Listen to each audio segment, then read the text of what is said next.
শাহিন, শাহিন, তোর এখনো খাওয়াই হলো না। আর ওই দেখ, শ্রাবণে চলে এসেছে। এই তাড়াতাড়ি চ তো, ক্লাস শুরু হয়ে গেলে স্যার আবার বকবে। ঠিক আছে চ। ক্লাস কিন্তু লেট করবি না, তাড়াতাড়ি পড়তে চলে আসবি। কেন? আব্বা আমাদেরকে পড়িয়ে একটা জায়গায় যাবে। আচ্ছা ঠিক আছে, তাই আসবো।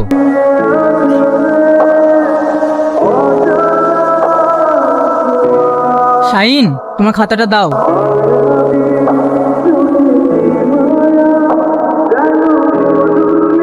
কি হলো, অঙ্কটা এখনো করতে পারোনি? মাস্টার মশাই, অঙ্কটা ভালো বুঝতে পারছি না। ঠিক আছে, আমি বুঝিয়ে দিচ্ছি। দেখো, এবার এগুলোকে আমাদের সব একসঙ্গে মিলে গুণ করতে হবে। গুণ করার পর যে উত্তরটা আমরা পাবো সেটাই হলো এর লসাগু। ঠিক আছে? শ্রাবণী, তুই জ্যামিতিগুলো কর, আমি এসে দেখবো। ঠিক আছে আব্বা।